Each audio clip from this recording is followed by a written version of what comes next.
Yang kedua, kita berada pada bulan suci Muharram, bulan yang diharamkan oleh Allah Subhanahu wa taala. Allah Subhanahu wa taala berfirman, a'udzubillahi minasyaitonirrajim, inna iddatasy syuhuri indallahi isnata asyra syahran fi kitabillah. Bilangan-bilangan bulan di sisi Allah itu ada 12. Ya.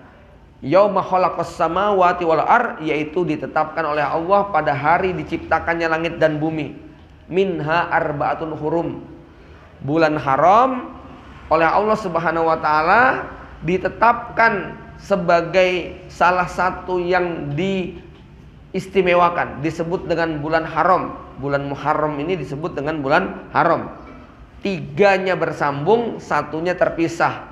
3-nya adalah Zulqa'dah, Zulhijjah, Muharram. Yang terpisah adalah bulan Rajab. Ini bulan-bulan yang diistimewakan oleh Allah Subhanahu wa taala, di mana kalau ibadah kita lakukan di sana, maka 2 kali lipat ganjarannya, sebagaimana dosa dan maksiat kalau dilakukan juga berlipat. Ya. Dan Muharram secara historis ini juga memiliki banyak sekali cerita yang memiliki korelasi dengan kemerdekaan. Ya. Walaupun sebagian historis ini perlu dilacak kembali kebenaran sanadnya, tapi okelah, kita lebih berpijak kepada ibrah, bukan kepada cerita itu semata. Yang pertama, Muharram itu digambar, ada riwayat menyebutkan bahwa Nabi Nuh alaihissalam itu diselamatkan oleh Allah naik ke bahtera, ya, itu pada tanggal 10 Muharram. Maka ada tradisi Jawa yang konon dinisbatkan kepada tradisi Nabi Nuh alaihissalam untuk bikin bubur 7 rupa. Karena waktu itu tanggal 9 Muharram, ya, ketika hujan sudah berhenti, hujannya ini berarti kalau 40 hari dimulai dari tanggal 1 Zulqa'dah, ya, Zulhijjah, ya. Maka 10 Muharram kapal itu mendarat di Bukit Judi, dan Nabi Nuh bersama kaumnya yang beriman, yang selamat, kemudian merayakannya dengan berpuasa pada tanggal 10 Muharram. Yang berbukanya menggunakan aneka macam biji-bijian yang mereka masih simpan. Ya, lalu mereka berbuka dengan bubur dari sekian macam biji. Sama orang Jawa kemudian ada tradisi berbuka dengan bubur 7 rupa. Nah, ini kalau bicara tentang sanad bisa dipastikan doif, begitu loh, ya. Ya. Yang paling populer adalah ketika Nabi Musa alaihissalam. Nah, ini paling populer dan ini sahih, bahwa Nabi Musa alaihissalam selamat dari kejaran Fir'aun, bahkan menandai berakhirnya rezim Fir'aun itu pada tanggal 10 Muharram. Karena waktu itu Nabi Musa meninggalkan Alexandria, meninggalkan bumi Mesir pada awal Muharram, sampai di Teluk Aqobah itu tanggal 9 Muharram. Ya, kira-kira ini kalau kita ingat peristiwa 3321 tahun yang lalu, ya, saat itulah Nabi Musa alaihissalam sedang berlari meninggalkan bumi Mesir dengan kurang lebih 600.000 pengikutnya, yang mayoritas itu kakek tua dan anak kecil serta wanita. Anda bisa bayangkan zaman segitu tidak ada alat komunikasi, Nabi Musa memimpin 600.000 yang dikejar oleh 1.200.000 tentara Fir'aun. Ya, sampai Samiri kemudian memprovokasi, membuli Musa. Memangnya di Mesir nggak ada kuburan? Kamu pengen kubur Bani Israel di tengah lautan? Ya, itu bahasa satirnya Samiri ketika berada di Teluk Aqobah. Tapi Nabi Musa mengatakan, ini perintah Allah. Ya, Nabi Musa meminta kepada kaumnya untuk coba kita nyebrang. 3 kali dicoba, air laut itu membenamkan mereka, mundur semuanya. Barulah kemudian datang perintah Allah untuk memukulkan tongkat itu ke batu. Angin bertiup kencang membelah lautan tadi bagaikan kataudil adim, kullu firqin kataudil adim, bagaikan gunung yang tinggi sekali. Ya, maka Nabi Musa menyeberang tanggal 9 Muharram sore, ya, berarti melewati malamnya malam 10 Muharram. Ya, sampai di ujung lautan itu subuh. Nah, disitulah mereka kemudian merayakan, lalu mereka Kalau kita ya sahur begitulah ya. Saya nggak tahu tuh riwayatnya ada sahurnya nggak. Pokoknya tanggal 10 Muharramnya mereka berpuasa. Nah, itulah kenapa Rasulullah SAW pada saat berpuasa tanggal 10 Muharram, para sahabat kemudian menegur, ya Rasulullah, itu adalah salah satu kebiasaan tradisi orang Yahudi yang mereka berpuasa pada tanggal 10 Muharram. Maka Rasulullah kemudian mengatakan, idza kana amul mukbil sumna yaumat tasi. Kalau seandainya tahun depan itu kita berjumpa, kita akan berpuasa pada tanggal 9-nya. Nah, di sini para ulama berbeda pendapat. Jenis yang benar 9 atau 10. Ada yang memilih 10. Kenapa? Yang dicontohkan Rasulullah 10. Ada yang mengatakan 9 karena Rasulullah itu puasa tanggal 10 keliru. Ya. Sudah berlangsung memang. Tapi Rasul sudah mengatakan tahun depan kita tanggal 9 aja puasanya. Maka pendapat yang paling kuat adalah menggabungkan keduanya supaya dapat kedua riwayat tersebut. Maksudnya kedua praktek tersebut. Yang satunya memang dipraktekkan Rasulullah SAW, yang satunya adalah melakukan seperti yang diinginkan Rasulullah SAW. Kalau para ulama mengatakan bahwa puasa tanggal 10 itu adalah tasyabbuh, ikut-ikutan ibadahnya orang Yahudi, maka dengan berpuasa 2 hari dia telah selamat dari tradisi, mengikuti tradisi ibadah Yahudi. Kenapa? Karena Yahudi hanya berpuasa tanggal 10, kita berpuasa tanggal 9 dan 10. Kenapa bukan hanya 9 saja sebagaimana keinginan Rasulullah SAW? Karena prakteknya Rasul belum pernah melakukan. Dan yang sudah dipraktikkan Rasul adalah tanggal 10-nya. Maka pendapat yang paling kuat adalah 9 dan 10. Supaya tidak tasyabuh. Bagaimana kalau besok lupa? Saya ingetin dari malam ini ya. Mudah-mudahan nggak ada yang lupa gitu loh ya. Kalau ada yang lupa dan keingetnya astagfirullahaladzim tanggal 9 Muharram nggak puasa, maka para ulama memberi toleransi puasanya tanggal 10 sama tanggal 11 gitu ya. Yang penting jangan ditinggal 10-nya sendirian. Tapi yang paling afdol, yang merupakan pendapat paling masyhur, itu Tasu'ah dan Asyura. Ya, insya Allah ya, malam ini yang belum punya lauk ya pulang nanti anak istrinya disenangkan. Harus diajak semua untuk sahur. Itu nggih, Pak? Ya. Ya, jadi anak-anak harus diceritakan ada apa tanggal 9 Muharram ini, ya. Jamaah rahimakumullah. Ya. Kemudian banyak lagi riwayat lain lah ya. Nabi Yunus alaihissalam itu keluar dari perut ikan paus tanggal 10 Muharram. Ya.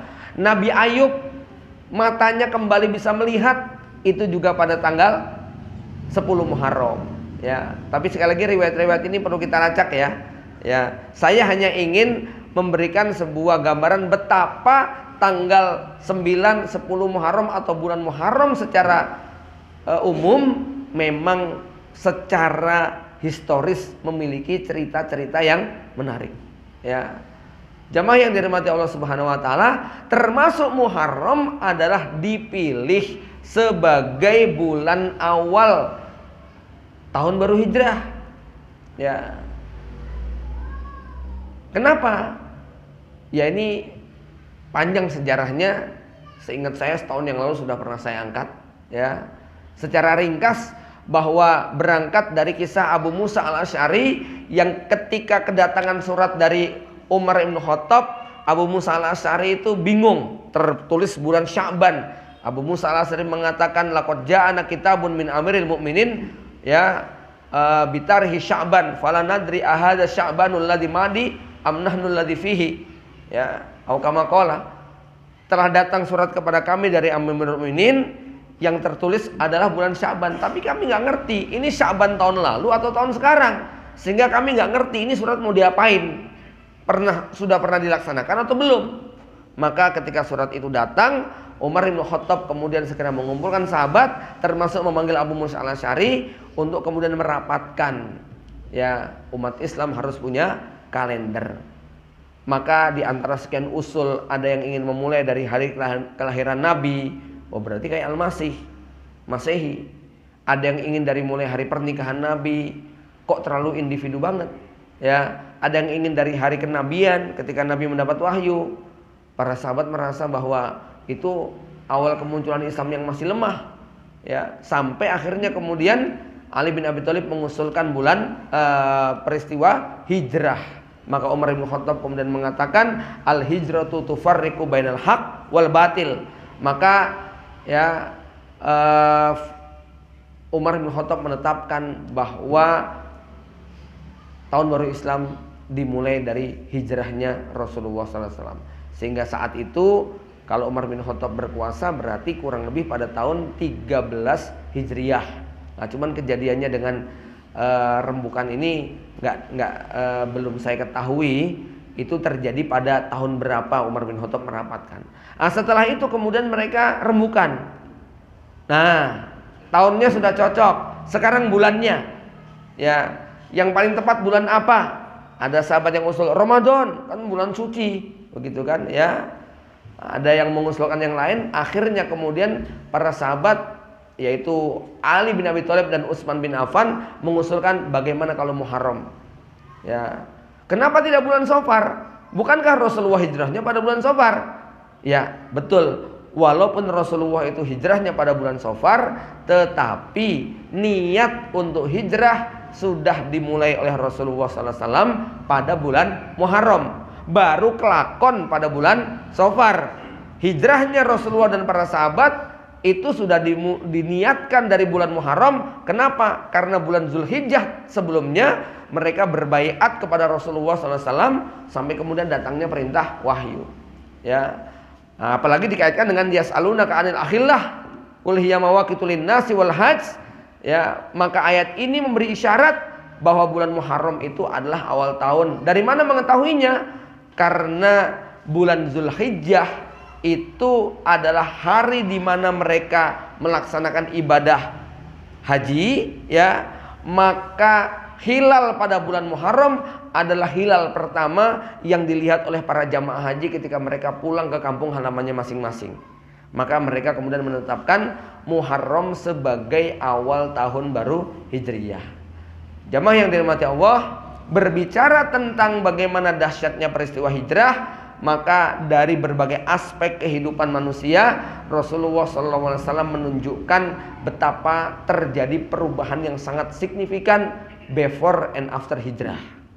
Ya, dari sisi ibadah, dari sisi ekonomi, dari sisi politik, dari sisi dakwah, dari sisi sosial dan budaya terjadi perubahan antara sebelum dengan setelah hijrah.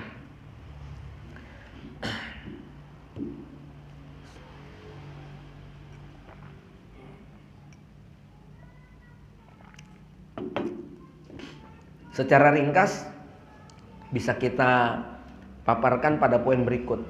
Secara ibadah misalnya, dulu sebelum hijrah kaum muslimin sholat aja susah, baca Quran saja digebukin, mengucapkan tahlil, ya, itu Abu Dzar Al-Ghifari babak belur, ya. Itu sebelum hijrah. Rasulullah sholat di Mekah itu dilempari kotoran, jalannya disebari dengan duri dan gangguan, ya. Itu sebelum hijrah. Apa yang terjadi pasca hijrah? Sampai di kota Madinah Rasulullah SAW membangun masjid, ya. Jadi ini menarik kalau kita berbicara tentang bagaimana sebuah peradaban dibangun, maka masjid adalah titik tolak pertama. Kami diskusi panjang lebar dengan pihak Masjid Kapal Munzalan, ya, yang ada di Pontianak, yang viral karena terkenal dengan GIB-nya, gerakan infak berasnya itu, yang satu bulannya sekian puluh ton, bahkan ditargetkan kalau nanti ini 3.700 masjid dikuasai bisa kurang lebih sekitar 3.700 ton per bulannya mereka bisa mendistribusikan beras ke masyarakat, ya. Nah, beliau mengatakan bahwa tidak ada peradaban di muka bumi ini yang lebih eksis melebihi peradaban masjid, ya. Maka hanya 2 nabi saja yang peradabannya dikekalkan oleh Allah Subhanahu wa taala, yaitu peradaban yang dibangun oleh Nabi Ibrahim, Baitullah, dan peradaban yang dibangun oleh Rasulullah, Masjid Nabawi. Ya, nabi-nabi yang lain nggak ada yang bangun masjid, ya nggak? Nabi Sulaiman bangun apa? Nabi Daud bangun apa? Nabi Musa bangun apa? Ya, nggak ada yang tersisa. Tapi Nabi Ibrahim alaihissalam bangun masjid. Rabbana inni askantu min dzurriyyati biwadin gharizan inda baitikal muharram. Ya, maka Ka'bah sampai hari ini masih tegak. Rasulullah SAW membangun masjid. Awalnya Kuba, kemudian Masjid Nabawi, dan sampai hari ini Kuba, Nabawi dan semua masjid yang di zaman Nabi ada, sampai hari ini masih ada. Ya, maka berbicara tentang peradaban, kita lihat saja di Indonesia, Kerajaan Demak sudah nggak ada, Masjid Demak masih ada nggak? Ya, Sunan Kudus, Kesultanan Kudus sudah nggak ada, masjidnya masih ada. Kesultanan Surakarta nggak tahu, tinggal nama lah. Ya, masjidnya masih megah. Ya, Turki Utsmani sudah nggak ada, filmnya doang yang masih ada. Ya, tapi Hagia Sophia, Masjid Biru Sulaiman masih ada sampai sekarang. Bahkan Andalusia yang sudah berubah agama sekalipun, subhanallah, peradaban Masjid Cordovanya kalau kita lihat masih nampak eksis sampai hari ini. Ya, maka ini menarik bagaimana membangun peradaban itu dimulai dari masjid. Saya agak geleng-geleng juga ketika mereka memaparkan, ya, yang harus kita besarkan itu masjidnya, bukan yang lain-lainnya. Kebalik, kalau pondok pesantren punya fasilitas masjid, yang benar masjid berfasilitas pesantren. Ya, keliru kalau mall ada masjidnya. Harusnya masjid ada mallnya. Jangan hotel punya masjid, tapi masjid ada fasilitas hotelnya. Bukan rumah sakit yang ada masjidnya, tapi masjid ada fasilitas rumah sakitnya. Gitu ya. Nah, masjid yang kayak gini keren. Antum tahu Pak, Masjid Munjalan ukurannya sama kayak ini, 11 kali 17. Marbotnya 500 orang. Digaji semua, gitu loh. Ya. Mesti mikirnya dari mana duitnya, Tan? Nah, gitu tuh. Ya, nah nanti kapan-kapan belajar lah. Baru kemarin kunjungan ke rumah, ya. Ini diskusi kita dengan beliau, masya Allah, ya, bikin pondok bilioneri namanya, ya. Jadi pondok miliarder begitu kan, ya. Itu masjidnya itu tinggalnya di tengah perkampungan orang-orang non muslim, kebanyakan Chinese semuanya. Lah jamaahnya dari mana? Dari luar. Dijemputinnya pakai mobil-mobil Alphard, mobil Innova begitu ya, berangkat dijemput pulang diantar gitu jamaahnya Pak, ya. Gimana nggak kerasan gitu kan, ya. Gimana kok bisa kayak begitu? Panjang lah Pak ceritanya, ya. Tapi intinya tadi peradaban masjid ini adalah peradaban yang sangat dahsyat kalau dikelola gitu ya. Antum sudah bisa inilah ya, udah dapat ukurannya doang begitu ya. Tinggal programnya gitu loh Pak, ya. Ukurannya udah dapat ini kayaknya 11-17 kayaknya mirip lah ya. 11-12 begitu ya. Ya. Nah, tinggal programnya macam mana gitu loh ya.